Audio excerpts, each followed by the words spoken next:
I was one of those kids who back in the 80s was always in the video store, always renting. When I wasn't at school, I was in the video store.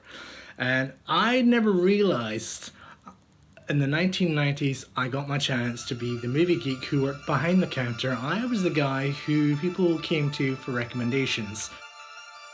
Of course, the 1990s gave way to the straight-to-video star, like your Don the Dragon Wilson, your Gary Daniels, Jean-Claude Van Damme. Well, he was a continuation of. And for me, the 1990s represented the straight-to-video side of things. A chance to just forget about everything. Just sit back, relax, enjoy, take your mind off your cares of the world, and rent a movie.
He's such a good boy. He's a model student. What's the matter, retard? Can't you talk? But when it comes to girls, Have you even talked to her? he's got a lot to learn. Studies have shown that guys get much further with girls after they talk. It's time he got his education. I'm Miss Zenobia, the new biology teacher. Holy Mother of God! Dr. Alien. It was Dr. Alien that Charles Band took to Paramount and said, we spent $1.2 million making this film. I think it actually cost about $350,000, but that's what he said. Because they're a huge studio with huge overhead, they were still blown away. We can't do anything of this quality for that amount of money. So that's what basically started the deal for Full Moon Pictures with Paramount. Full Moon movies were like huge to me. Those were some of my favorite movies and still are. I mean, what set those apart is you'd go to the video store, you'd rent those, and it was your first glimpse into the idea of special features. On those VHS movies, I mean, Subspecies, Puppet Master, all of those transfers, you'd watch them, and at the end of the VHS, after the credits, they have behind-the-scenes footage or a mail-order catalog to get like replicas. I mean, that blew my mind. And Full Moon was always that studio that was like off the rocker. You had no idea what you were getting into.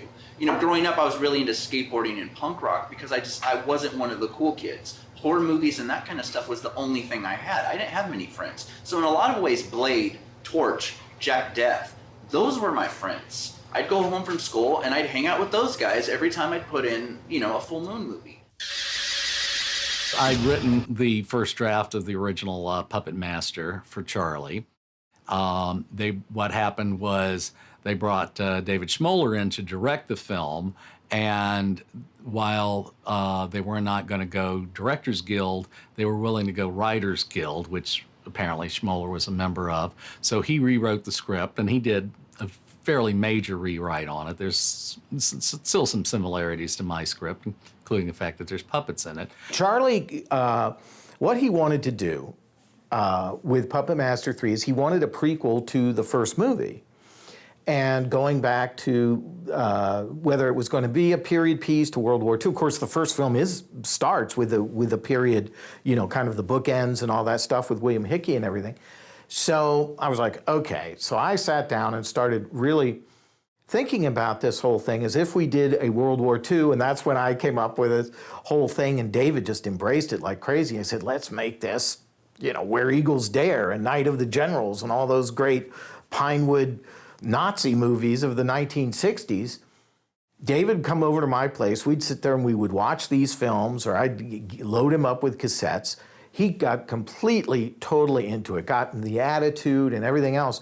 But the big stumbling block was, as I was writing the script, is we were supposed to shoot in Romania. And it was going to be one of the very first ones to be done over there. There was some sort of a problem. So suddenly that was no longer an option, and we're like going, well, what are we going to do? Because of course to do a World War II film there and what have you is a whole different bag of beans than doing it here. And it was John Schuweiler and Dakota who got together, and they were the ones who not only convinced Charlie, but made the deal for us to make the movie at Universal, which was just sensational. So we all, we moved in to the Universal backlot, had more visitors probably than any other full moon production, just because everybody wanted to go, because we were shooting in Frankenstein Village. So everybody wanted to be there and everything. Oh, it was great. We had a ball, and of course the film has this tremendous look, not only with David and his collaboration with Adolfo Bartoli, because here we had, a true studio backlot and a backlot with this history that related directly to the movie we were making. So it was, that was really cool. You said you could devise drugs that would give a dead soldier movement.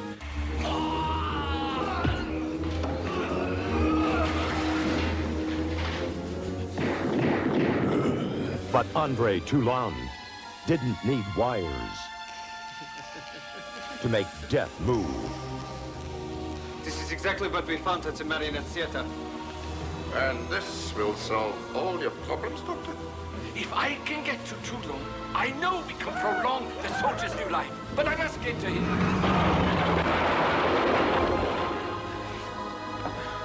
Where Toulon is escaped your custody. We are very close to finding him. No thing will stop me from seeking you and making each one of you to your knees for what you have done, and you will cry me mercy. Puppet Master 3. Completely and totally, and it is the best one. No, it's not fan favorite. Come on, No, it is. No, I know it is, but let's really chop the rest of the heads off. Come on, it's the best one. Some years later, they were doing 4 and 5, and my friend Mike Deek was running a shop for Charlie called Alchemy, and Wayne Toth came up with a cool idea about making this demon puppet. It was like a walk-around Bunraku puppet. I thought it was a cool idea. Basically, the operator was concealed inside a double-layer cape behind the person. There was a linkage, so the puppet was taller than a person, so there was a linkage from the operator's head to the neck and head of the character. I think that he had some medallion on his chest that the performer could actually see out of. The arms had rods coming out of the elbows, and of course there was drapey fabric on there, so you didn't see the puppeteer's arms. There was something mounting it to the body to hold the overall weight, and then the performer's feet fit behind the thing so it could actually walk. And this thing, of course, had this impossible anatomy, very skeletal looking, very sinewy things that couldn't possibly be a guy in a suit. I got involved with Full Moon on Puppet Master 4 and 5. When Rick Myers tapped into the secret of artificial life, It's the formula. he became the master of Andre Toulon's puppets. The future is yours, Rick, as well as the magic. Guard and protect it and keep it from evil. Now, his new-found power will make him a pawn. And you say there are 7 of these puppets still at the hotel? Between a corporation Now, once we're inside, what we're looking for are 6 springless puppets. and a demon from hell. Puppet Master 5. It was going to be one movie for Paramount, and then they decided, no, it's not going to be a theatrical for Paramount. We're going to pare the budgets down and do them, kind of split the script in half and do 2 movies. So he got kind of 2 movies for the price of none, and those, because they were Paramount negative pickups, I guess, or they were under a Paramount deal, they got very good distribution video-wise around the world.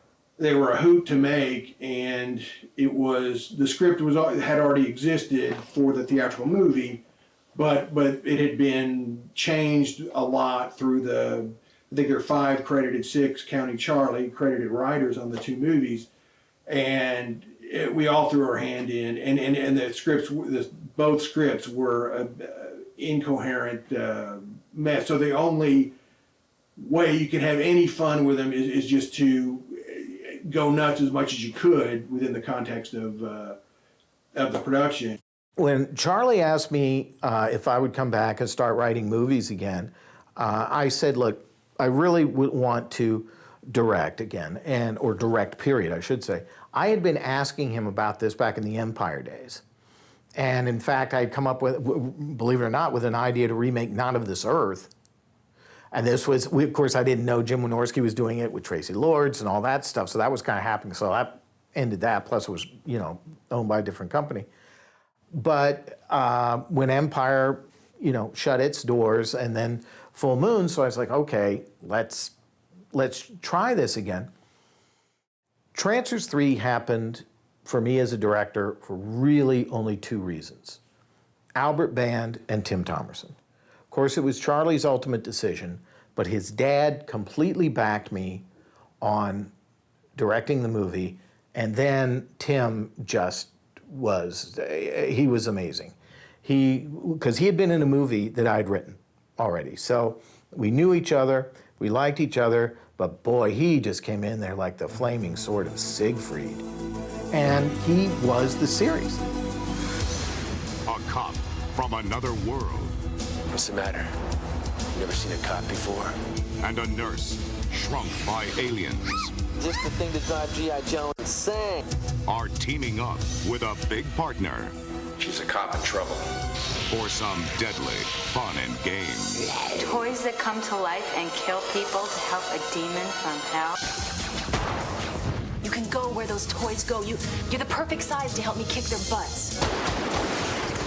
Let's start up the entertainment, boys. And this time... This is that one of the ass kicking. Get away from me! They're picking on someone their own size. Gosh, guys, this is the best bachelor party a guy could ever ask for. Pop goes the weasel. That was, I think we had the original Beekler puppets. I made Baby Oopsie Daisy, and I made the Jack in the Box. Baby Oopsie Daisy, I wasn't terribly happy with the way that turned out, but I basically had a week to make each one of these things, so there was no stopping.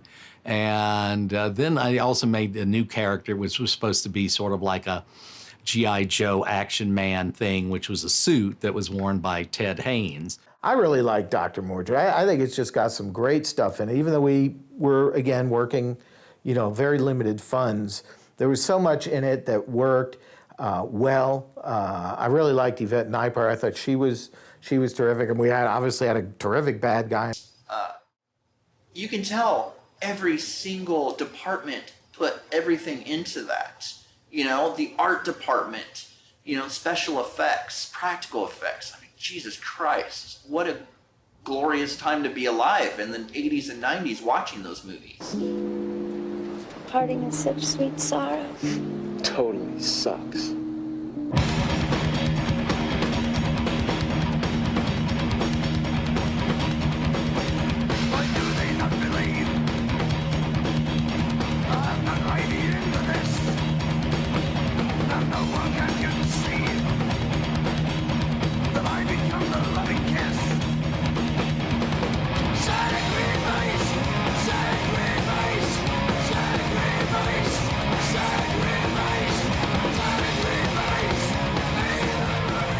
I was a huge horror nerd growing up, watching things like Night of the Demons and Sorority Babes and the Slimeball Bolorama and like original Toxic Avenger.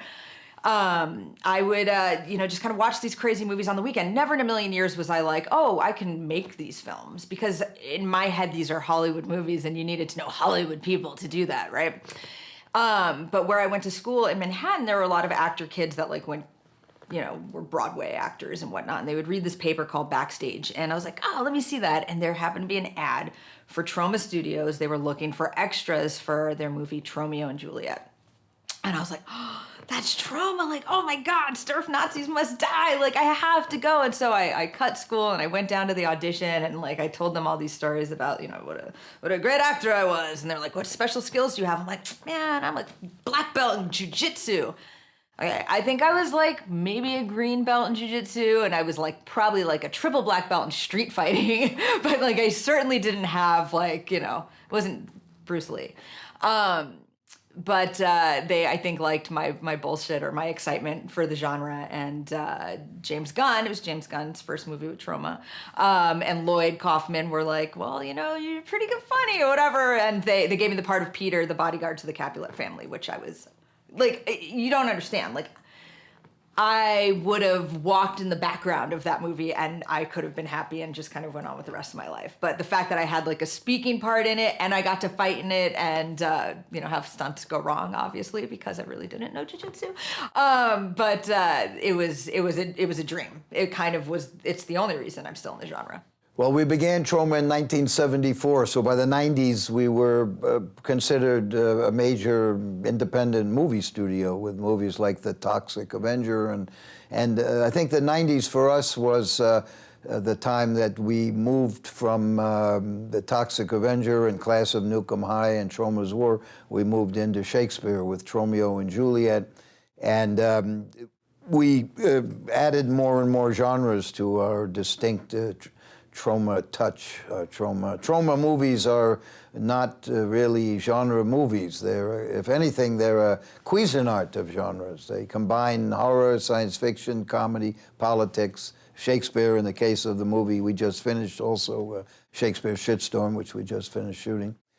These are all movies that combine genres, and Troma has kind of its own brand, shall we say, which may be why we're here for so many years.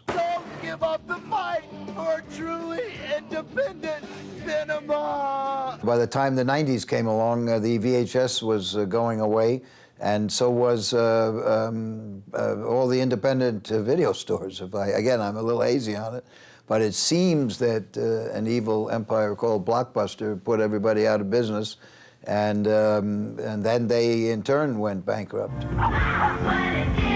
The two elements that make us successful is our movies are good and they last and they're still here. Terra Firma is literally a movie that came out in 1999 that nobody understood, and it is a crazy movie.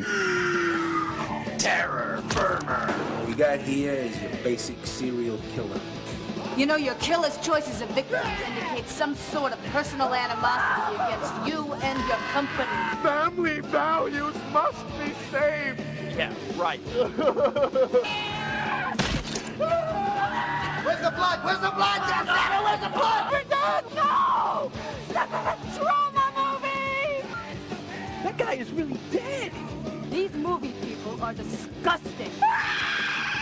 Oh, so you're asking me about Terra Firma, my huge, big part in Terra Firma. I mean, it is like I was the star of that movie, naturally. My part consisted, I think, of this, like, that's it. That was it. I think that was it. I think I came on to the set to give a really dumb, shocked reaction to somebody's head getting, like, chopped off, I think, maybe, if I remember correctly. I think I was there maybe a matter of 10 minutes on the set, if I'm remembering right. So yes, you're welcome for Terra Firma. It was all me. Thank you. Thank you. Yabba dabba do. What did I tell you? You know, Jim and I were friends. Jesse's a fan, and he was friends with Mark McGee and people like that. And I met him at some different parties and stuff, but mostly through Bill Warren and Mark McGee. Jim and I got to know each other. We really weren't friends, but for a few years. And then, you know, we just started hanging out. We lived near each other. And eventually we thought of doing a few projects together, which we did. And we've had some fun. That's around, we decided to co-direct, which was wonderful. Because we were surrounded by a horde of hot chicks for 2 weeks. Okay, And this is beyond Michelle Bauer, Griffin Drew, and Antonia Dorian, and Tony Naples, who was also in that movie. There were a number of other, fun girls we met. That's where we met Nikki Fritz for the first time. And we had hired this girl to do a dance, and she was awful. We started shooting it, and she just didn't know how to move. And I said, and Fred was directing. I said, Fred, let's do this tomorrow. Call it a night. I'll get somebody new. And I had met this Nikki Fritz, who was a stripper from Florida, and she came in the next day and just nailed it. And I'm so glad we waited. A house abandoned We're gonna turn this into the best sorority house in school. that holds a secret. A Ouija board. Let's shake up the spirit world. There were sets left over from Slumber Party Massacre 3, and they were trashed. They had blood all over them, and paint spilled on them, and all the furniture had been removed. And I called Julie Corman and said, I could shoot a horror movie here in about 6 days if you gave me the money. And she said, well, those sets are trashed. And I said, I'll make it work. And so I came up with the idea that, 5 girls are moving into a house that has been trashed. And the villain is Hochstetter, which by, coincidence was the name of my director of photography for the last couple of movies. And it was Clive Hochstetter. And I needed somebody to play the other villain, and the other villain was, played by Orville Ketchum, who really wasn't a villain at all. That name popped into my head as I was writing the script. I had to write the script in like 4 days, just to make sure it got read and approved before everybody left for Europe. Roger and his wife were just taking off, so I had to write it in 4 days. And I was sitting there at New Horizons in one of the spare rooms, typing away, and that name just came into my head. A few days after they approved the script, I was casting, and he just walked in. He was the only guy who walked in. And when he came in, I said, that's my guy. That's Orville Ketchum, okay? And he sat down, he read the script, and he turned on Orville Ketchum. He just did it right there in the casting office. And it was wonderful. I said, this is the guy. This is a sign from God that I should make this movie. We were reinventing something there. We were doing a parody of something that was very popular at the time. And in Jim inventing that character, destroyed all the other movies before it, in my opinion, because I just love Orville Ketchum is my favorite character of all the Jim Wynorski films. And working with Peter Spellos on those things was amazing too. A madman has sealed off a Los Angeles high-rise, trapping the occupants inside. Who's there? Hey, the phone's dead. Now, 5 young women are joining forces and fighting for their lives. Look, it's 3 against 1. The odds are in our favor. Maybe I can increase those odds. I love that character. And when Roger Corman said, make another one, which was hard to die, because he had just finished this thing called Corporate Assets. And it's a movie that everybody's forgot, everybody. No, I don't think it's even available on DVD or VHS. And he had all these office building pieces. And I said, oh, I'm just gonna do Die Hard with chicks on great sets. And we did. We had a great time doing that one too. Deborah Dutch was in that one too. We were working in the original Roger Corman studios down on Rose Avenue in Venice. And the turnaround sometimes was barely 8 hours, but he always made sure it was 8 hours. But driving from West Hollywood to Venice and then staying real late. So the hours were, kind of grueling because we have a budget, in low budget movie making of maybe 2 weeks tops if you have that, usually 10 days.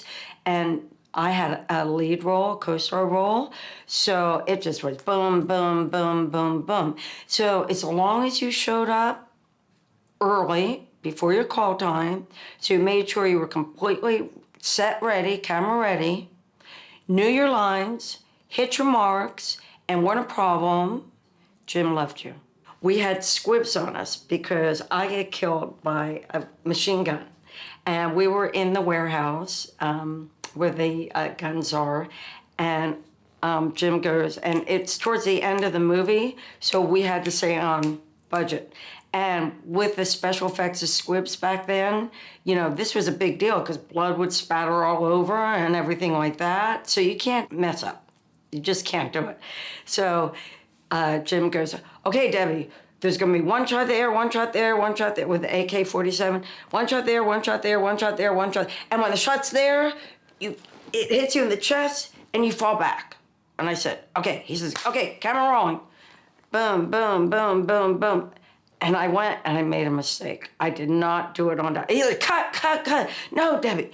When the AK-47, it's a 6 shot or something like that. That's when you do it. And I said, okay, I got it. So I'm sitting there, you know, make sure I got this with a squib because they're gonna explode it. The blood's gonna go.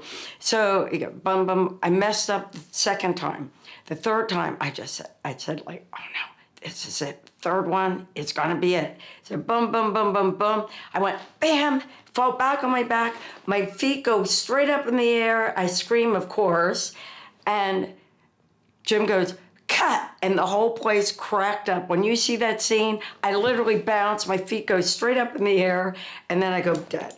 What would happen is he kind of threw me in there, and you know, actors are always looking to pay their rent. So he would call and he'd go, are you free? Do you want to come down? And, you know, so you make a little bit of money. And he'd always have these weird things for me to do. I just remember, I think it was Monique Gabriel and I. Cut, for Christ's sake, cut. What's the matter with that, Kel? Yeah, I thought we had a real moment there. Me too. Look at your feet. How many times have I told you to go to bed with your shoes on? Well, nobody goes to bed with spike heels on. It's ridiculous. Yeah, well, some people think they're sexy. It's stupid. I agree. I've never been to bed with a girl who keeps her shoes on. Yeah, and I'll lay you odds you've never been to bed with 2 women at the same time either. Neither are the slobs that rent these movies. That's why we're making them. You know, any movie with that many machine guns and that much real pyro, and you can see the wires coming from Peter's. You know, they had him wired up with so many squibs and it was just, I loved it. I loved working on those films. They broke into the mall for the wildest all-night party of their lives. They're dead meat. But you're never alone in the chopping mall. I met him because he called me in for a meeting for, it was called Robot at the time. And it was called Killbot, and you all know it as Chopping Mall. Much to our chagrin at the time. However, little did I know I'd be sitting here in 2019 talking about Chopping Mall, so thank you. I went in and auditioned, and I was doing the Zero Boys, which it was a night shoot, so we would break at the crack of dawn. We did it at Jason's cabin, so it was kind of a far drive and everything else. And so I went pretty much right from the set. I was exhausted, so I was super relaxed. And he thought, okay, this girl's gonna be great to work with because hasn't got a nerve in her body. And there's nothing I can do that's going to upset her, probably is what he thought. And then I had to read for Julie, and I kind of got nervous. He said, what's the matter with you? You're so relaxed before. And I said, well, I was tired then, and now I'm auditioning for the Cormans. But, you know, I calmed down, and fortunately for me, got the part. And then from there on, like I said, I will reiterate, you're always happy to go in and do something for a day or so because you're always, you know, it's a freelance type of gig, acting. So I was very grateful that to anybody that continues to like calls you up and says, do you want to come and do something? Because it means that, you know, it's that know, like, and trust factor. And that's what a lot of this business is all about. One day I got a call from Andy Lane, and he said, do you want to be in Servants of Twilight? And I looked at it and I thought, this is a great part because in the book, everyone, I don't know if it reads in the movie, because I haven't seen it in a long time, but in the book it reads like she could be the person, she could be the leak in that office. And I thought, that's great, I'd love to. And so, and I didn't really, at the time, I don't think I was aware of Bruce Greenwood, but I was afterwards, you know, and I thought, wow, thank you, Andy. Servants of Twilight. Hello? Joey Scavello? Grandma? I told you you couldn't hide from me. I can see you wherever you go. I'm going to bring judgment down on you and cut your vile little heart out. It was so looked down upon. I remember in the 90s you'd say, well, that's direct-to-video, like it was a bad thing. Well, it was just one of those old dark house kind of movies with a bunch of girls, you know, running around. I liked working with Dick Miller, and I liked having Artie Johnson in there. David Carradine was a friend of mine, so you know, it was pretty entertaining. Bob Quarry, you know, who played Count Yorga Vampire, he came in and did some of the voiceovers for the creature, and then I did some of them, and it was fun. I mean, it was a quick movie, but it was one of those films where you were putting up your own money, and there was no one to tell you that you couldn't do something. So just about anything we wanted to do would fly. Every step forward is a step backward. I've come to destroy you. And every room is a room with a view. Doing the animation plates is something that I had some experience with already. And we worked with a company called Streamline in New York. And we did it with an aerial image photography. And we were doing a lot of rotoscoping anyway with Brett Mixon for movies like Beverly Hills Vamp and stuff like that. So we knew we had to have a Mitchell twin-pin registered camera, because every frame had to be locked in position or there'd be gate weave, and that would throw off everything. So we did storyboards, so where we knew we wanted the monster to come up and look over a chair, and we would shoot, you know, the chair, and then the sort of the stuff is like where the girl fell down, and then we had to pull her top off with a fishing line. We pulled the little wire so it would pop off, and then Brett would rotoscope it. He would do a cartoon animation paper cell, which drew the girl, so that then when her hand would come up, her hand would pass in front of the creature, which was actually an animation cell on top of the footage. So they would roto out her shape of her hand as it passed in front of them. So it was pretty complicated, and these were hand-painted cells. You know, there were thousands and thousands of them, and then they would project the film one frame at a time onto the aerial image lens and hang the animation cell in front and then re-photograph it. So it would then combine the two things. It was pretty complicated for a movie with a $140,000 budget and 35mm Screen Actors Guild, and some of the actors picked up $20,000 for their parts. So it was quite a feat for the amount of money we spent. Fred is a very efficient filmmaker. He doesn't give a lot of personal direction. And unless you would have like a heart attack on set, you got one take because they were shooting on 35mm. Victoria is a very frightened woman. Dreams.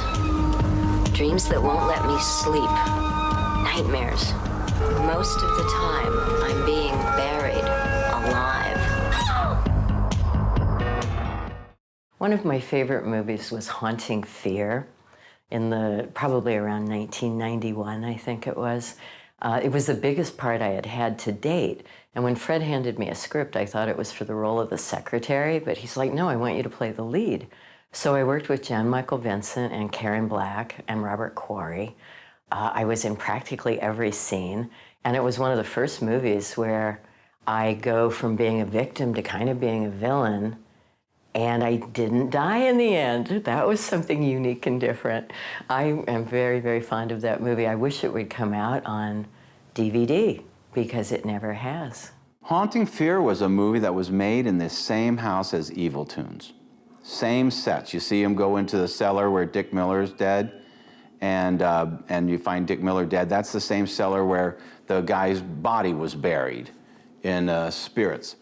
And I don't know why we made that film, but when we did, we went and watched Legend of Hell House and The Haunting and The Evil, and we watched all these things. And somebody wanted to make this. So we did, and obviously it seemed perfect for her to be a psychic in there. Well, you know, we've always tried at Retro Media to produce original content. And I've over the years, I've invested, of course, and financed other people's films. A fairy tale born from a legend. A truth more terrifying than the tale. Say a prayer for Daddy tonight, okay? Only one man had the courage to stand against the forces of darkness. In 1994, Fred had a Scream Queen contest with the Phil Donahue Show. He and some celebrity guests were on board, and they had people auditioning to be a Scream Queen. And whoever did the best audition got the part and would come down in February to meet with us in Orlando to make the film. So he had a concept and a storyline that he'd worked out, and he sent that to us, and we started hurriedly writing the script, because this was now October of 1994, and he wanted it in video stores in time for Halloween 1995.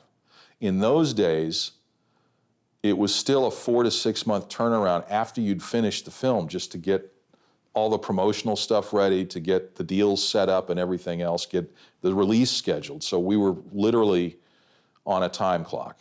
And our first weekend, we had the actress that won the contest came down, and we did her scene. She gets to get killed in the opening of the film. She's with 3 teenagers that inadvertently resurrect Jacko, and they get killed for their troubles. And we shot all of that on the first weekend. There was a crew from the Donahue Show there, and they shot background footage for a documentary. And then when the show aired a few months later, they had that material as well as the contest and so forth. But that's how Jacko started. It was the Phil Donahue Show. We're doing a movie that's supposed to take place at Halloween in a sort of Midwestern suburb, and we're in Florida. And we're shooting in February, March, and April. What do you need if you're doing a Halloween film? Pumpkins. Okay, so we're going around in November. We're going after Halloween and after Thanksgiving. We're bugging everybody, you know, can we take your pumpkins? And everybody's like, yeah, take them.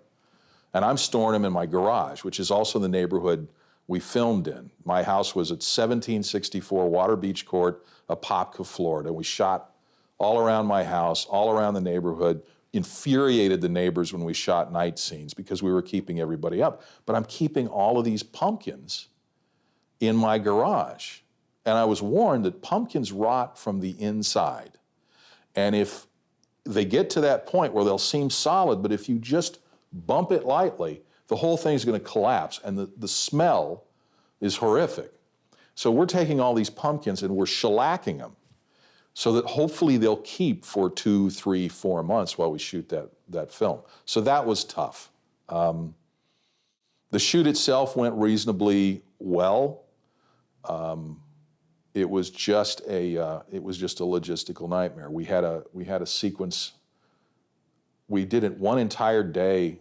We lost all of the footage because an inexperienced camera loader had loaded the magazines backwards. So we had to reshoot that. We had a bunch of pickup days that we had to do because when I turned in my cut, it was just missing some elements that it needed. So it took a lot more pickups to get it finished and get it to where it was. In the movie Jacko, I think I only appear on the television screen. They're watching a movie. What they're watching, Fred and I shot in Salem, Massachusetts. I had bought this costume that looked like it was colonial.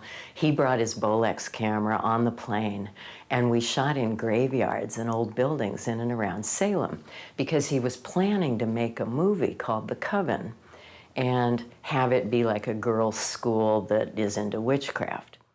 Well, I don't think he ever made the movie, but we shot all this experimental footage. And so he ended up putting it on the screen in Jacko. My son's character in the film is a horror fan, and he's constantly in front of the TV watching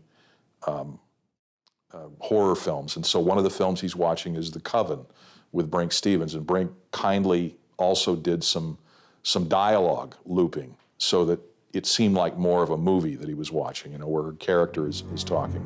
Evil has a new number. Welcome to my hell. And the devil has found a new way to reach out and kill someone. 976 Evil 2. I was going out with Monique Gabrielle at the time, and she said, "You can't find a spot for me in 976 Evil 2? I said, "Well, the producers want these certain types." And she said, "You can't find a spot for me?" So I went to the producers, and I said, "Please, let her play the lawyer who gets killed in the car." And they said, "Okay." And if you watch that movie, that car is not in front of a process screen. It's out there getting hit by other cars. So she did her little dialogue scene with the villain, and then the next few nights she was out doing this car scene. And this car scene was, as you know, it was full of bangs and booms and zips and zangs and everything else. And she came home the first night, she says, "I hate you, I hate you, I hate you, I hate you." Her whole body was not contorted, but it was like, not bruised, but had been banged around in these cars all night because they were hitting the cars back and forth, back and forth. Now that sequence was so popular that I used it again in Ghoulies 4.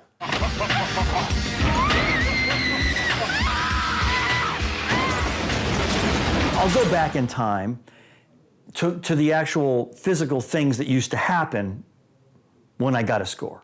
I'd get a phone call. "I have another score for you, Chuck." "Okay, when's the work print ready?" "It'll be ready Tuesday." "Okay, fine."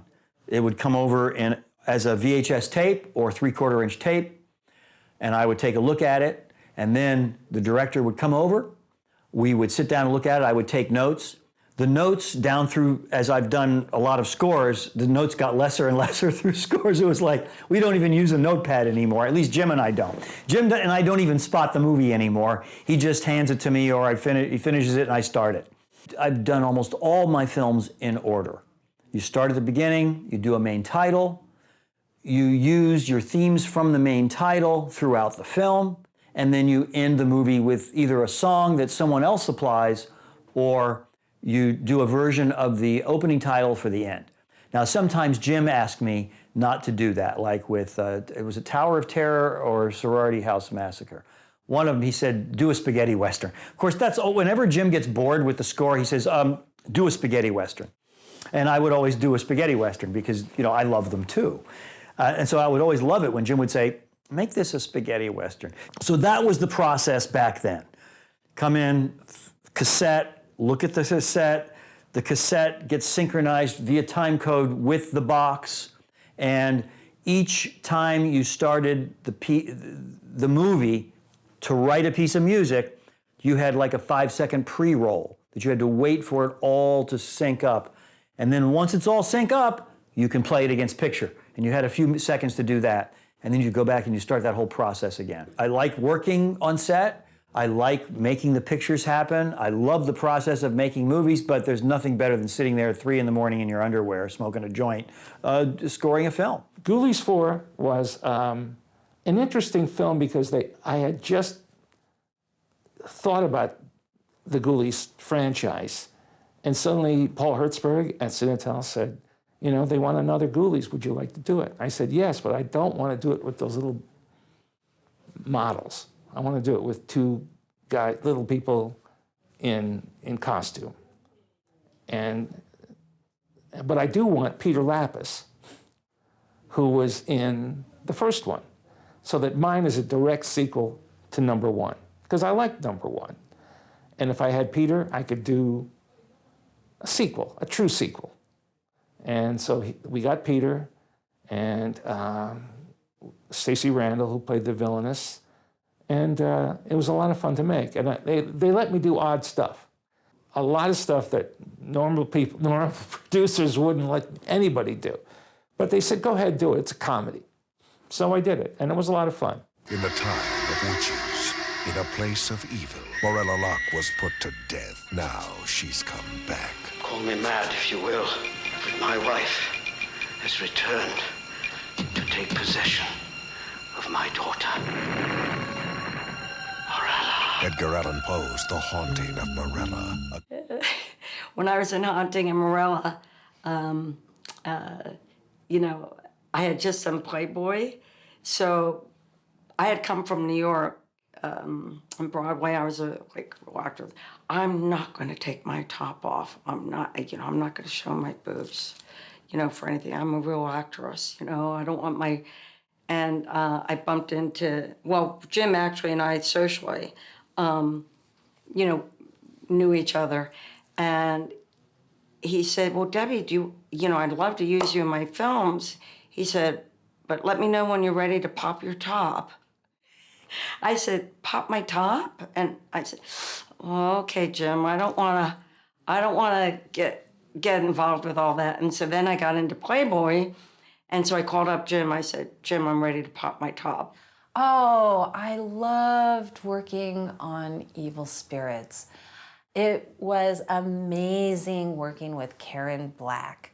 She is a very, very special person. I say is, even though she's gone now, because she still is just, her energy, there's something very spiritual about her, and I don't know what her thing is, like if she was really into being very spiritual or not, but she had this beautiful aura about her, and she was so gracious, and she was so kind to me. And it's a spoiler alert, but I do play her daughter, so she was very loving and motherly on that set. And I play a mute who ends up doing some bad things. Scientists have theorized that it is possible to camouflage atoms within themselves to achieve invisibility. Feast your eyes on a miracle.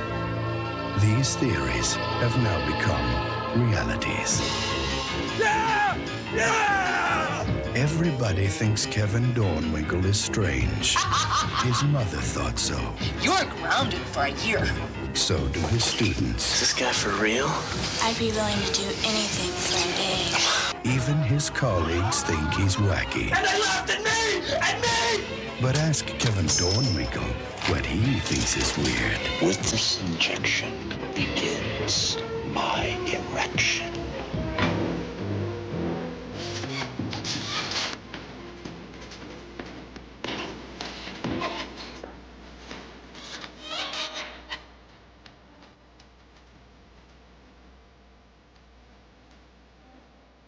Tis I, your friendly neighborhood invisible maniac.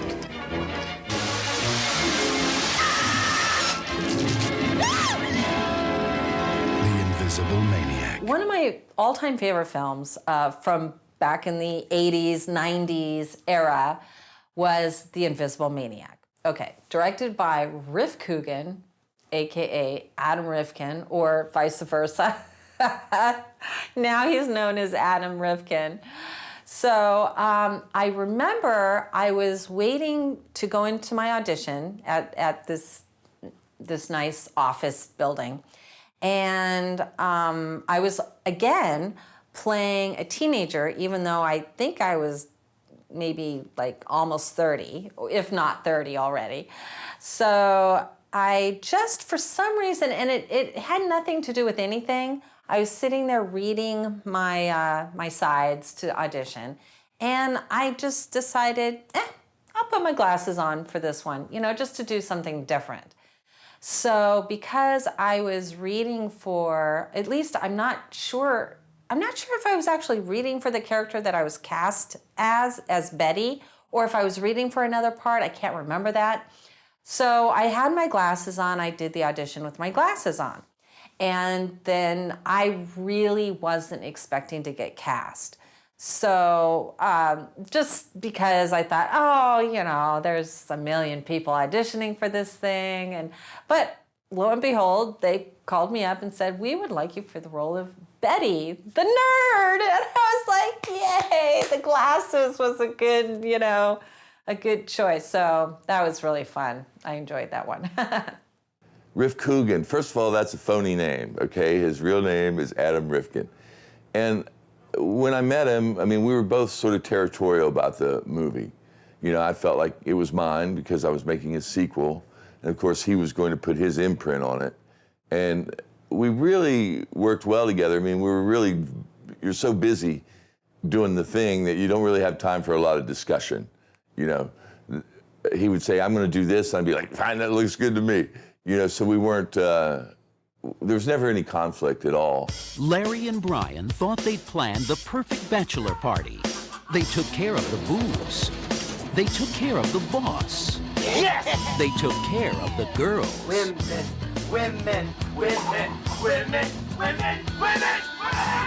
They took care of the entertainment. We're here to party. They even took care of the night watchman. The only thing they didn't take care of was him. You boys wouldn't be planning anything illegal. Now they've got an uninvited guest. They're just having some fun. Fun? Until someone loses an eye. Very wildly creative. And it shows as you watch the film now, you see how he's dutching his angles and he's moving the camera.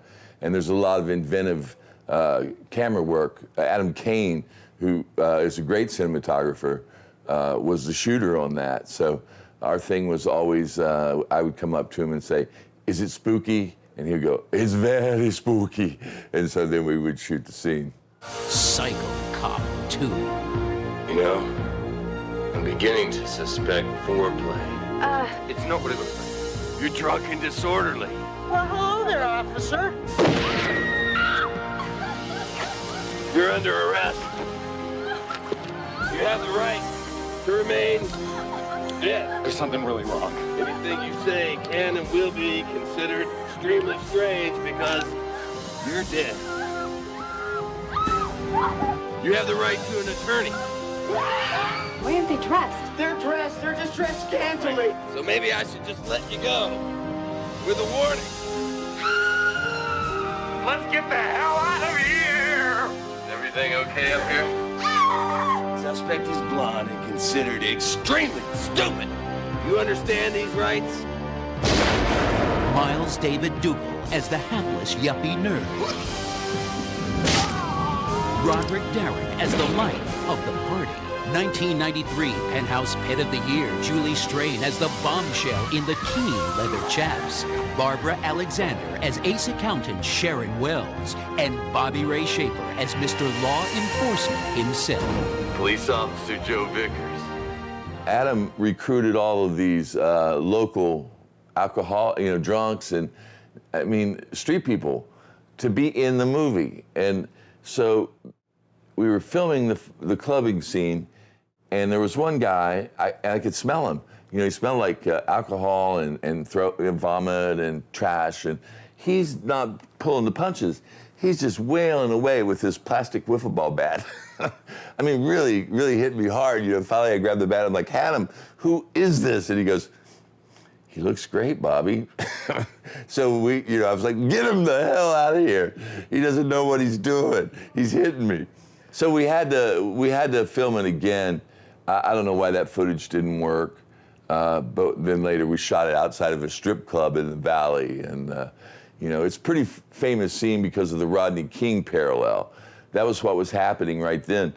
And really, Adam Rifkin does his cameo there, where he shows up as the neighbor with the video camera and realizes it's gold, and starts filming the beatdown, right? So I think that scene was really constructed and reshot again so Adam could get his cameo in there, but I can't be sure about that. So back at that time, my shop was in North Hollywood on Lancashire Boulevard, and that area was kind of right in the center of the makeup effects area. Right across the street, like literally across the street, was Don Post Studios. Maybe a mile up down the road was Makeup Effects Lab and John Beekler. Who else was around there? Rick Baker's shop wasn't too far away. It was a lot of stuff going on right in that area. And right next door to me was a studio that they used, a stage that they used to film IMAX stuff on. So I met a lot of guys. It was mostly cameramen and stuff. They used it for setting up their cameras and testing things.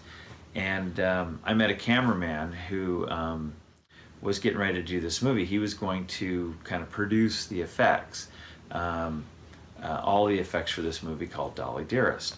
And we were working on some different puppets for a TV show called Monsters and a few other things. And he'd come over and take a look at what we were doing. And he asked me if I'd be interested in doing that, which of course I was. You know, that was, Chucky was a real big thing then. I think maybe 1 or 2 had come out. And so this was going to be kind of like Chucky's Girlfriend.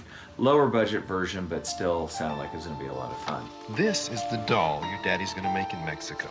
And this is the factory where we're going to make her and sew her little dresses. Isn't she beautiful? May I have one, Daddy? From the moment they met, I'm going to love her so much. it was a fairy tale come true. Good night, Dolly. Sweet dreams, Dolly. But this is where the fairy tale ends and the nightmare begins. Dolly?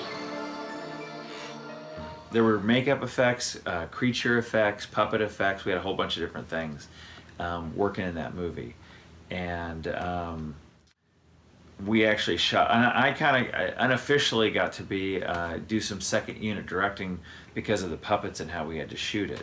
And one thing that was really fun is they called me up. We were already in the process of building the dolls. We built several dolls. We had a full-on hero puppet doll that had a rig so puppeteers could ride with her so she could walk. She had a radio-controlled head, articulated arms, legs, the whole deal. And that was our main hero puppet. And then we had several, we had a multitude of other puppets because she starts out as a really pretty nice doll that any little girl would like to have, and then morphs into this evil creature. So we had pretty doll, we had the normal looking dolls that eyes could turn and heads could turn and do little things and insert hands for grabbing things and a whole bunch of stuff like that. But and a lot of that stuff we shot at second unit. So I got a call saying, hey, we've got our stage where we're going to be filming. And, I said, okay, where is it? And they gave me the address, and it was on Lancashire. And I went, wow, that number's really close. And I literally looked out the window, and they were across the street from us. So it couldn't have been any better. That was just kind of random happenstance. So we just, we could literally walk across the street and take stuff back and forth from the shop. It was really convenient.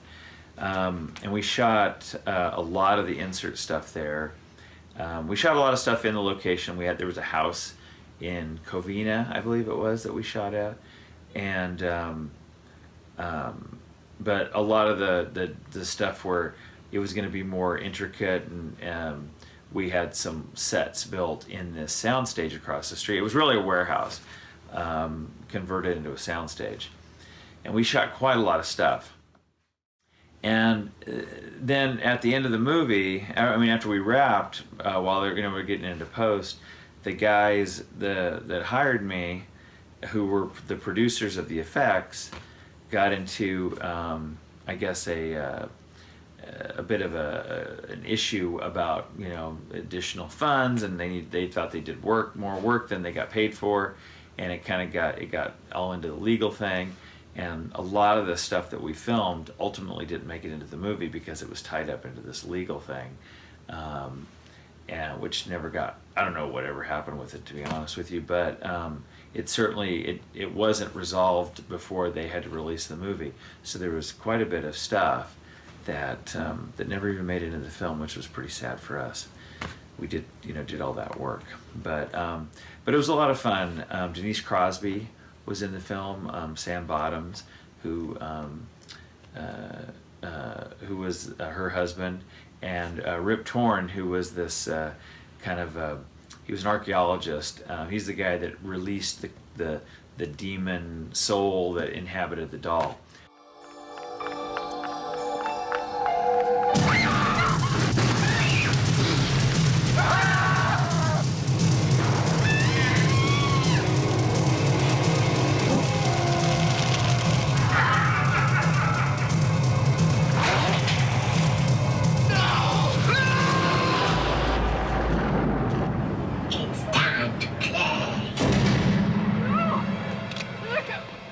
play with this, bitch. Dolly Dearest. Yeah, you know, it's been like 30 years since I did Dolly Dearest. And I just constantly feel like, you know, that she's around. She's lurking around all the time. It's weird. Weird feeling. Huh? She's behind me now, isn't she? I bet you she's... Here we go. In this small town, Check this guy out. on this quiet street, Now we can talk to him one-on-one. an unspeakable evil is stalking the net. What kind of name is Captain Howdy? Strangeland was a cool and fun project to work on. I had been, I actually was in a Twisted Sister video several years earlier called Be Cruel to Your School. So when I got called in, I don't think I knew it was Dee Snider film. I don't remember knowing that, but coming in and seeing Dee, and I think he remembered me from Be Cruel to Your School, and so we had a good rapport already right off the bat.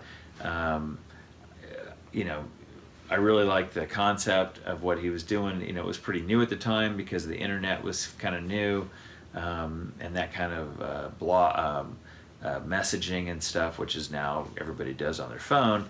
That was kind of new, so it was a pretty cool, innovative concept, and it was a you know, to do those kind of prosthetics on him, to make all those piercings and tattoos and everything was challenging because it had to, you know, it was very thin and had to look real on his skin, and then there were other cool effects where we got to sew people's mouth. I got to work with Robert Englund. I'd worked with him a few times before, but I think that was the first time I actually applied makeup to him. So that was fun. I got to sew his mouth shut. And overall, it was a really fun film. And Dee's a really cool guy. I've stayed friends with him since. Love to see a sequel one of these days. Pain is a uniquely personal experience. Oh God, please don't let this happen. My badge is a forever. My badge represents the law.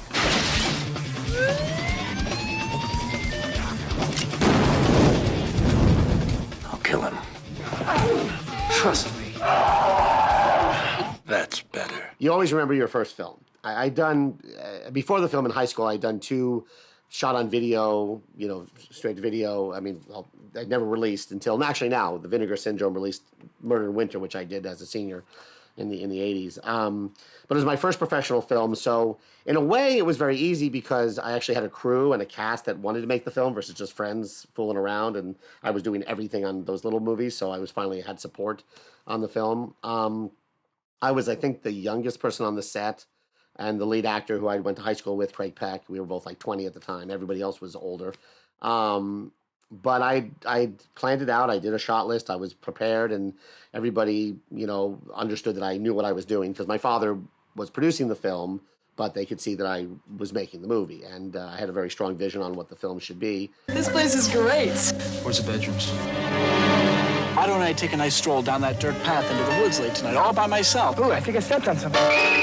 Then afterwards, I can go skinny dipping in the pond. I don't see anything. There's probably nothing. There is something out there. Don't forget, I have rented out every single horror film on videotape. It's driving me crazy. There's no need to worry. What are we talking about here? Those things that pop out of your stomach when you least expect it? Yes, I think you've seen some of these too.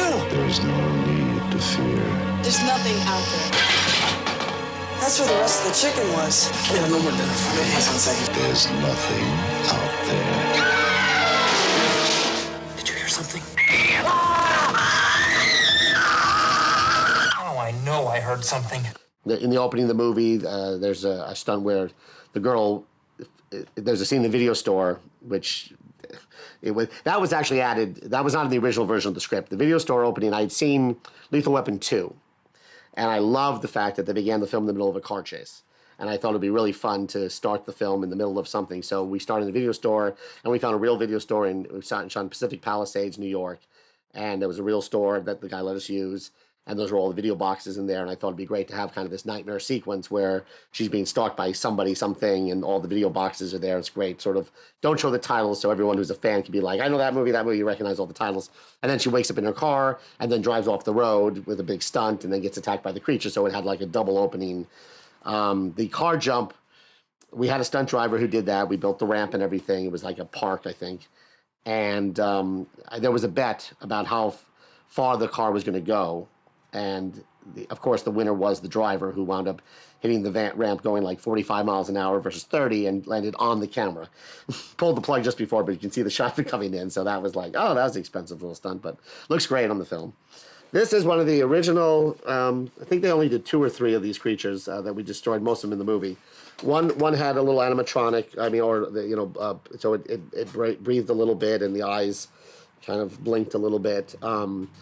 But this was pretty much our creature that we, in the movie, in the finale of the film especially, when it's roaming through the house, we put it on a remote control truck and drove it around with the camera on the Steadicam, following it from in front and behind, and that's how we got it, moving through the floors. There was a little bit of puppeteering work being done with the creature for some of that, when it's kind of doing this, and moving around.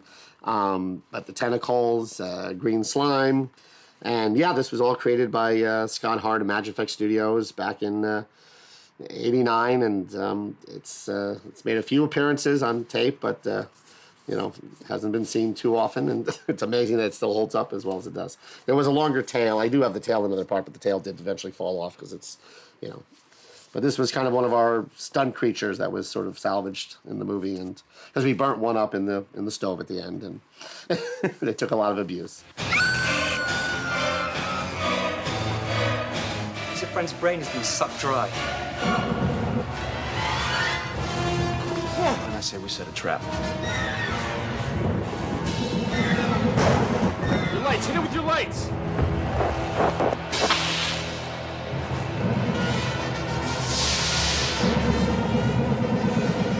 The Killer Eye. Dave Dakota I've known for a while. Very nice guy, really friendly, gave me a lot of advice on certain things when I was shooting some of these quickie 6-day erotic movies, because he's the master of speed, and it's amazing what he can do. Nobody can do what Dave does. So he was going to do this movie called The Killer Eye, which was written by Benjamin Carr, a.k.a. who he is probably. Dakota really didn't want to do the movie, and he didn't like the script. So what he wanted to do was bring me in to do a rewrite on the script, and then hopefully convince Charlie Band to let me direct the film. So I read the script, and I was actually the only one who didn't hate it. I was like, okay, it's about a giant eyeball that's trying to have sex with women. That's different, so I thought it could be a lot of fun. So I wrote a ambitious little script. As I said, if I had directed it, the only thing that would have made it like even perfect was if it was a musical. Because about a singing killer eyeball would have been, I said it should be like Tremors, meets, Reanimator or whatever it is. That was what the vibe should have been. So I wrote the script. Dakota thought it was great, but he couldn't convince Charlie to let me direct the film at the point. So he brought in Matthew Jason Walsh to do a toned-down version of my script and make it doable that he can shoot in 4 days, and that's what he wound up shooting on the film there.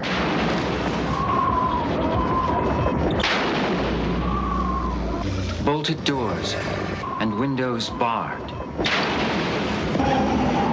Guard dogs prowling in the yard. Won't protect you in your bed. Nothing will. From Pumpkinhead. And in Pumpkinhead 2, when I was hired to do it, was not necessarily a direct-to-video movie, even though that was the ultimate probable destination. But I remember they were talking in the first letter they sent me with the script was like, MGM, who had some involvement in the first movie, might want to put this out theatrically, so we're hoping for a theatrical release. But the production situations were such that it pretty much damned the movie to direct-to-video, no matter how it turned out. And that's one of the things with direct-to-video in the 80s and 90s. There certainly was a budgetary component primarily to it. There were some bigger budgeted movies that went direct-to-video, but those were certainly deemed failures. But in the under $1 million range movies, they were almost in genre movies. They were almost invariably going direct-to-video. So Pumpkinhead 2 ended up direct-to-video in America. Night of the Scarecrow, a movie I did fairly soon after, it was a very strange project because it was right at that cusp, it was right pre-Scream, where horror had really hit a lull, and certainly theatrically, and it was designed to, originally the script was written to be a knockoff of the Nightmare on Elm Street series, so the Scarecrow was making wisecracks all through it and really being kind of a surrogate Freddy Krueger figure. And would be able to conjure up anything and everything in his power. And it was written to be like a $5 or $6 million movie. And when Steve White and Barry Bernardi, two experienced television, primarily at that time television or direct-to-video producers, got a hold of the project, they bought it in turnaround from Corsair Pictures, which was a short-lived theatrical company run by Frank Perry, a very good director who did The Swimmer. That they made a few movies, Shock to the System, a few others that didn't do anything theatrically and then kind of folded, and then Barry and Steve bought the script. So I guess they'd had attempts to get it made, and they finally decided, we'll make it at a much lower budget than originally intended, and they got Republic Pictures involved to help finance it. It was an accident. What the hell else could it be? But what if it wasn't an accident? Jeez, you look like you just saw a ghost. It's like they're protecting some nasty little secret, but nobody knows what it is. This is hysteria running out of control. 2, maybe 3 murders in the last 2 nights. It's not being done by a man at all. Hey! If we don't hurry, they're all going to be dead when we kill them. Come back. Dad? He will become human again. Dad? No one can stop his power.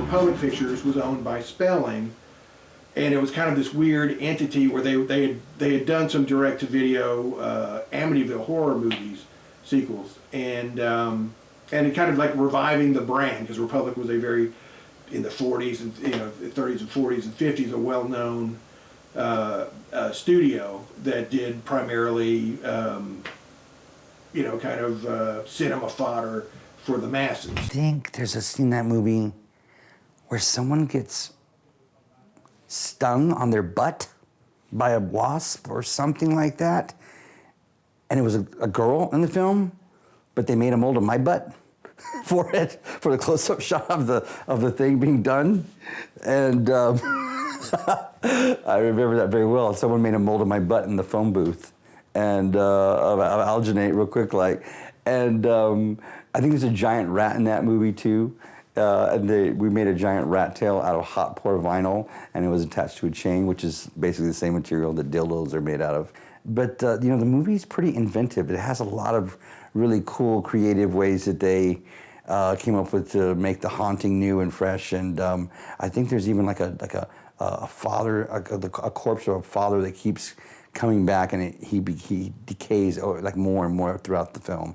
That my boss at the time had built all these different foam prosthetics to show the degradation of his cadaver throughout the film. One cold night, science and evil collide. Oh, yeah.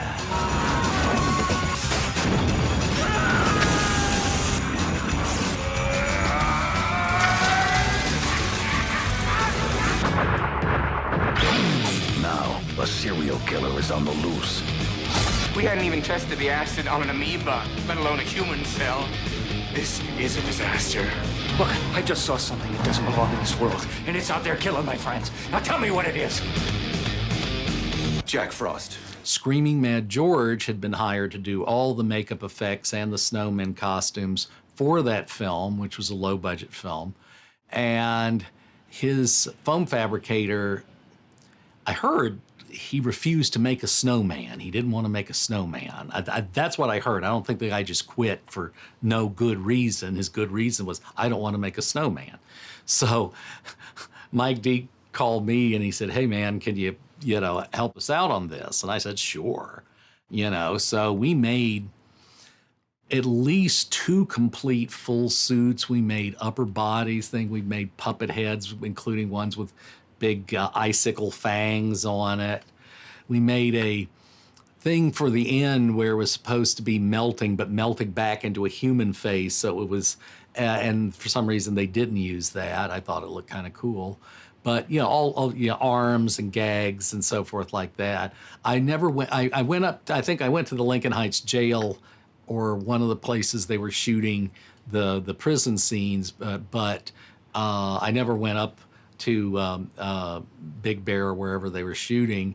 And apparently, they were shooting in the most snowless winter of California history, or at least recent California history. So if you look, there's little patches of snow which are actually, cotton ground cover things that they would move around from shot to shot. So I love the fact that there's almost a completely snowless, ice-free parking lot, and this is where they're having their snowman building contest. So.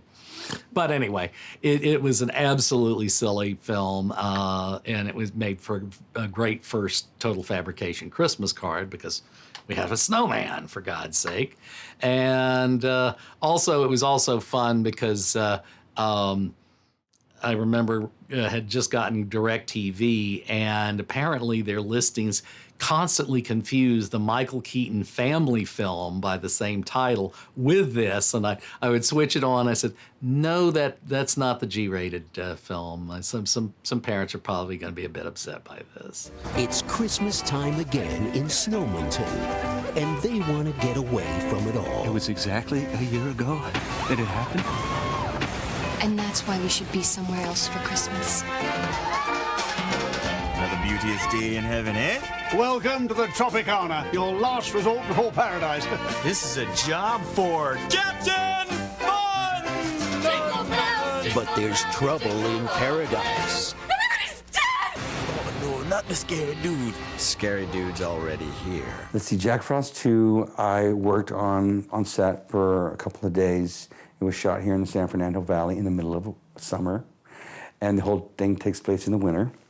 And it was shot at a like a ranch up in I want to say Nordhoff or Northridge maybe, and the entire all this most people don't know, but all the snow in that movie was soap.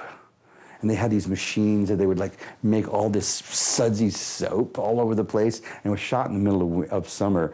So it was hot. There was soap all over the ground. And everybody was walking around, and literally like the soap was like moldy. It was like moldy after a week or so on the ground with the heat and the water and the moist. And, but it was pretty inventive. It looked amazing on camera. You would never have known that.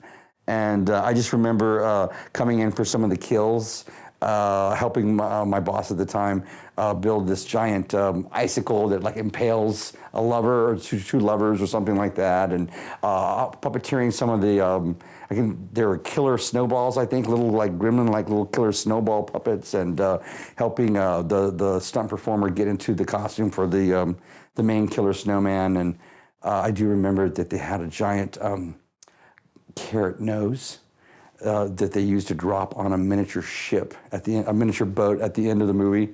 Like he was melted right with snow, and a giant carrot smashes the boat. So there were some pretty creative and innovative things they did for that film. The wrong night. The hell was that? The wrong road. A son of a bitch sent into a tank. One wrong turn. Guys, maybe we should go back up to the road. That way if a car comes, then they can call for help. Yeah, right before they kill us. And 4 teenagers are about to learn that when you tell too many scary stories, you just might end up in one. Go with me!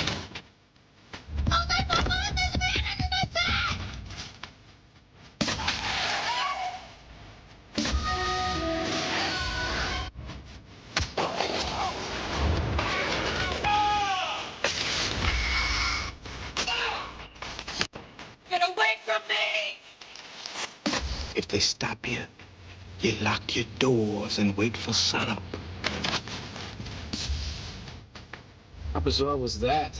Campfire Tales. Let's see, I was brought in on Campfire Tales by my special effects peer, Mark Villalobos at the time.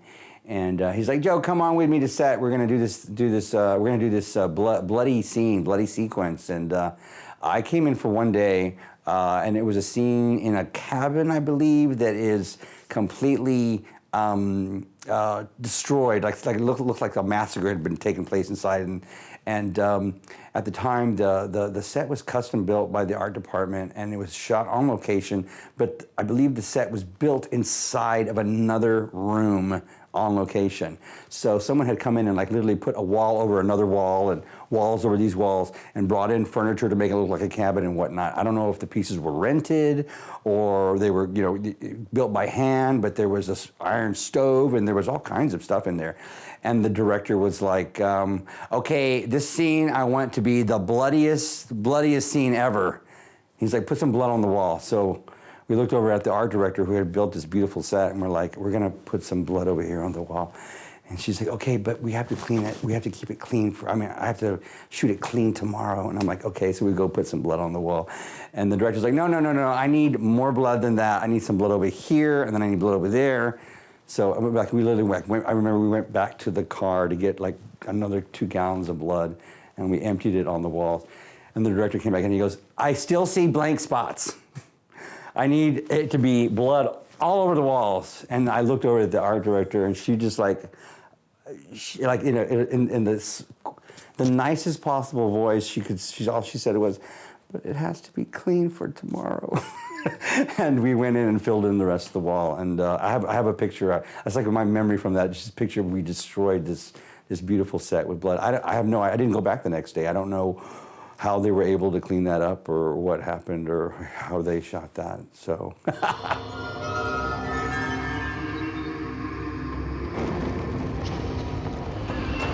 Welcome to Hull House. According to the legend, it's not haunted. It's possessed. Gateway to hell. Where this Halloween, Angela's planning one hell of a party. A night filled with tricks and deadly treats.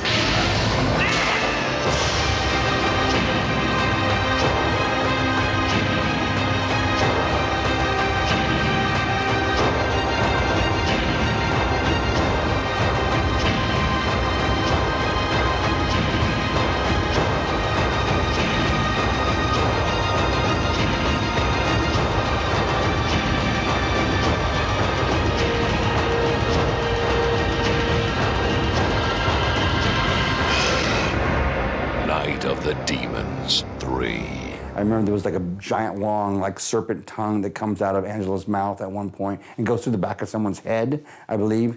The front part of it is an actual prosthetic that the actress wore in her mouth, but then the actual tongue, the long big tongue, was fabricated out of foam, and I put it on the end of a pole so it could be shoved out the fake head into the back of the guy's head.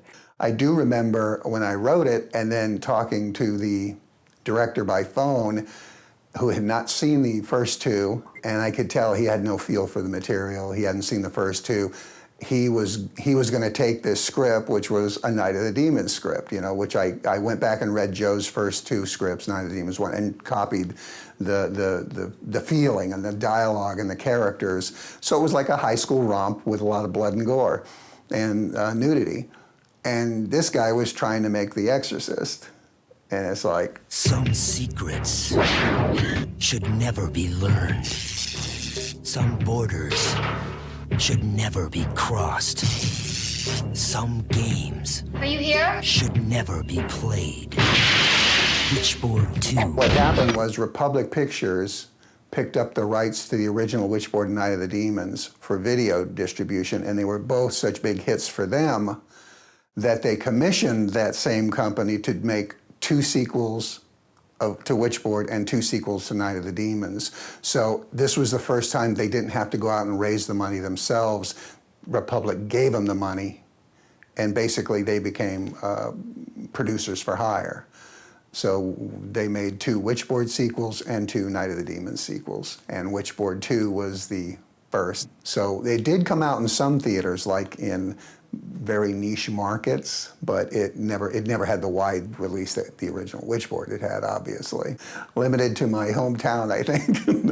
No, that's the one place it didn't play.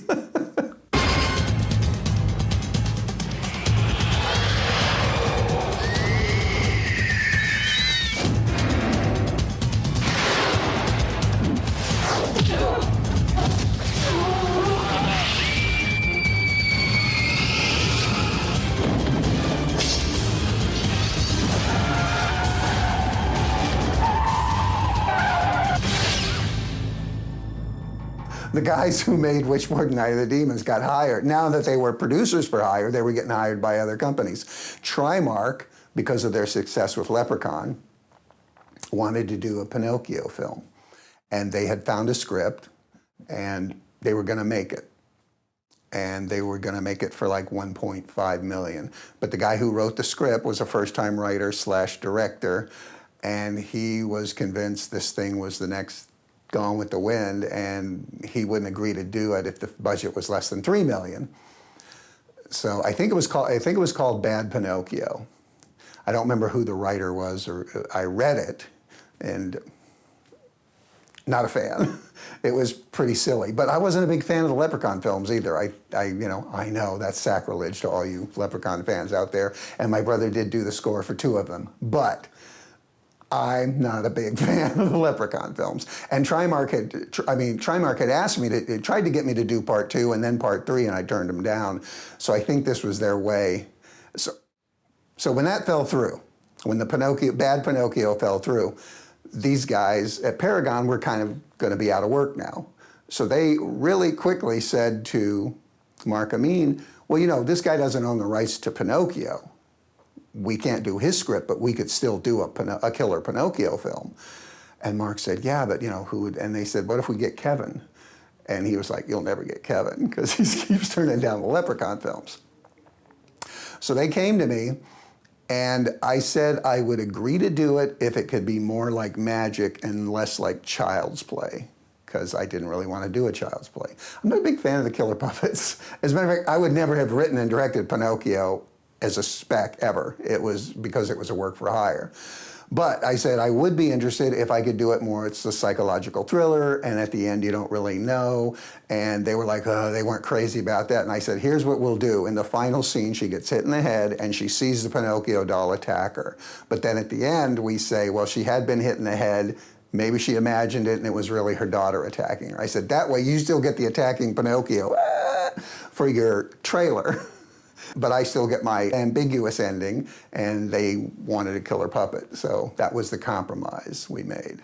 I'm back. I barely remember working in Leprechaun 2, and you know what? I've seen Warwick Davis a few times, and first of all, it's wonderful. Ron knew him from Willow, but the fact that he got this horror franchise as a little person, limited casting options, he cashed in. That whole character was a complete reshoot, that character didn't exist in the first draft of the script.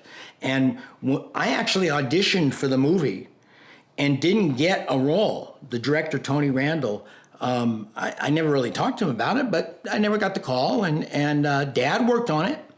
And then I got a call from Tony saying that they just felt like they needed some more horror, some more, you know, what they needed. It was too much standing around talking. And said they invented my character, which is hard for me to imagine because it's such a central character in the story.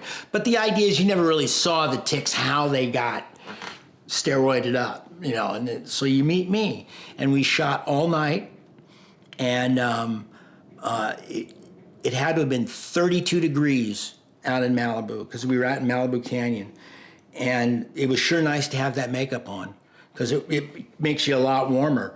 And I remember I'm infested, and because finally it was kind of so late at night and it was so crazy that when it was time to really go for it, you know, I'm infested! Silent Night, Deadly Night Part 4 was, I thought was a really good experience. And Brian Usna was an old friend of mine, and we had worked together partially in a few things, but he directs, and he was the guy that did the Bride of Reanimator, the Reanimator movies. He produced them. He was making this Silent Night, Deadly Night Part 4, and it had nothing to do with Christmas. It had nothing to do with Silent Night, Deadly Night Part 3. Brian didn't care.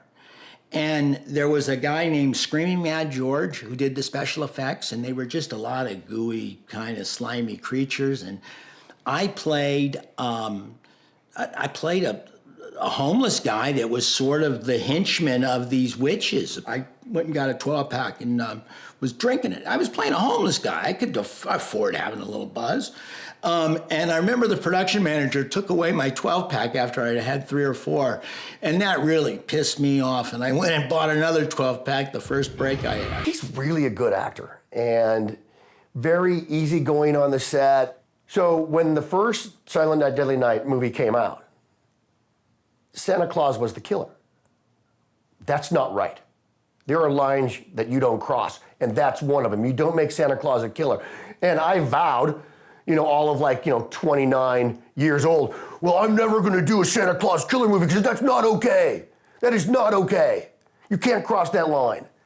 So fast forward, a year later, 2-3 years later, I'm going in on this audition, and I've already done a couple horror films, and I go in for this movie called The Initiation. Now, very often, you don't get to see the script. You just get 3 scenes. So I do my scenes, they call me back, it goes well, I'm feeling great. Go back again, get the part. I'm meeting a buddy, I'm on my way home. My buddy's gonna meet me at my house, we're gonna head to a party or something afterwards. He's in the driveway. He's like, hey, tell me how'd it go? I go, I got the part. He goes, what was it again? I go, no, it's a movie called The Initiation. He's like, oh, right, Silent Night, Deadly Night Part 4. I go, no, it's called The Initiation. He's like, no, Silent Night, Deadly Night Part 4, The Initiation. I'm like, no! I said I would never do one. When I read the script, when they finally gave me a script to read, the first page, my character is having sex with this woman up against the wall in a seedy motel, shot from behind. And I'm like, okay, wow. My butt is gonna be on film for eternity. I'm gonna have the best looking butt in the business. And so for the next, whatever it was, and I was already in pretty good shape, but for the next few weeks, I'm just doing butt exercises, because my butt's gonna look awesome. See the movie? They didn't use that part. I'm like, come on, my butt looked great. And I didn't even realize back then that it had such a Hitchcockian thing about it. And it is really cool, and I found myself just riveted, just watching Neith and what she goes through and what's going on in her mind. She always had stuff going on. I mean, there's not a lot of moments on the screen where you don't see the wheels just turning. There are no bad days here at Wishing Well, only happy days. Open wide, Gregory. It is a happy day. Now he's out, rehabilitated with a brand new job. Here you go. I'd like to buy a gallon of your hard pack. Next. You didn't say please. Did you see little Roger Smith today? He was at the park. Why? We got a missing kid. His ice cream has a secret ingredient. What the hell is that ice cream dork doing out this late? What's your favorite flavor? Wow.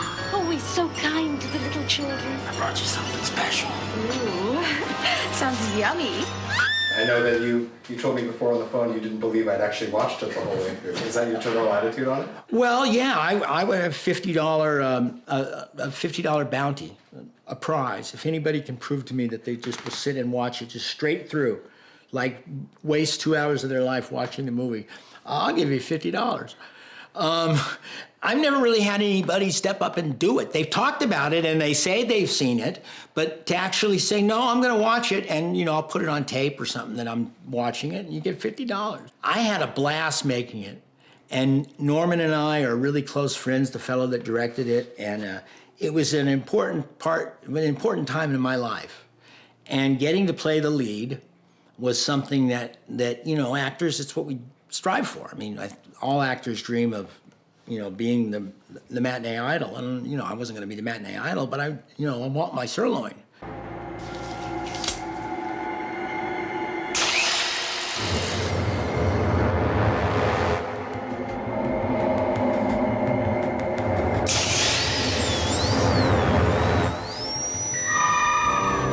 Dr. Alan Feinstone is back in business. Just a small country practice. Doing what he does best. Want open wide? He's practicing under a new name. Jamie Devers and Dr. Lawrence Kane. Hi. Larry's just moved here to Paradise. I think I'm gonna like it here. And he's giving his patients Smile. the care they deserve. I got a feeling he's gonna be real good for this town. What's wrong? No toothache. May I look at it? Is it gonna hurt? Shouldn't. Dennis 2 is one of those ones, I'm really proud I got that notch in my gun belt. Corbin Burnson, Brian Usna again, and the wonderful thing about working for Brian back in the day is, of course, you get a little neurotic when nobody gives you any notes. It's like, you know, how was I? Did it work? Does the scene work? Is it too intense or whatever? And Brian, very early on, said, you know, I'm not an actor. You're a lot better actor than I am. I'm going to leave the acting choices to you, and let me just do the, you know, handle the shots. So by the time we did Dennis 2, I mean, listen, Corbin and I just were chewing on the scenery. We had fun. We staged it, and we, you know, the fake needle in the ear, and I still, if I had a product, really, it would be on it. Because I just feel like that's one of those ones that. Yeah, it's, you know, listen, look the way Corbin was playing it, and the way, you know, Mr. Toothache was my character's name. And that insert shot of the pus was just so ridiculously, grotesquely bad. It's good.